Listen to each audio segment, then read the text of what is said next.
Good morning, everyone. It is 24 hours now since the news of Margaret Thatcher's passing hit us.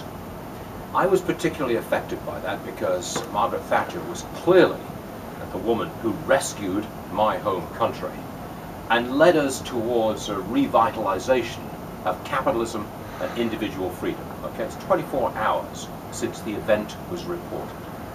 In that 24 hours, the left has had its chance to go after Margaret Thatcher. I find it appalling. That's exactly what they've done. I quote for you from Martin Bashir. I believe he's with MSNBC. He says that Thatcher was brutal, incredibly divisive, and not that effective.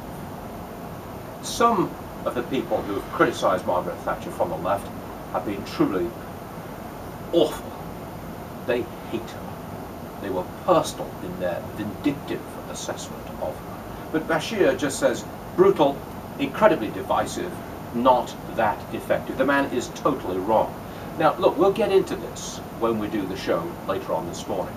But it occurs to me that the hatred in politics emerged when Margaret Thatcher emerged in 1979 as the Prime Minister of Britain. It was at that point that politics lost its kid glove approach and became truly the province of the haters. The left hated Margaret Thatcher. And then when Ronald Reagan was elected President of the United States in November 1980, they transferred some of that hatred to Ronald Reagan.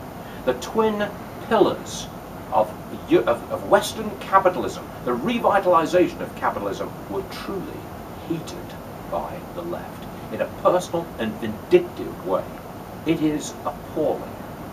We will be dealing with that today, along with many, many other subjects as we normally do. But I wanted to start off today by pointing out to you that hatred in politics began with Margaret Thatcher, and it is not over. Just let me digress for a second. The hatred actually starts with name-calling. That's what it started with Margaret Thatcher. I can't remember the names that they used, but they were personal and vindictive names that they addressed to her. How about fast forwarding to the present?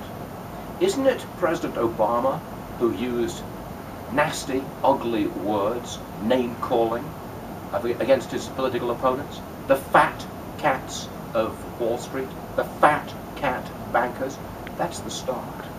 Imagine what happens when another Margaret Thatcher, another Ronald Reagan emerges to reverse the collectivist nonsense that we've gotten from President Obama. What happens then? Then the haters will really come out in force all over again. Hatred started with Margaret Thatcher. It resides on the left, not the right, the left. I'm getting all fired up a little early. See you in 3 hours.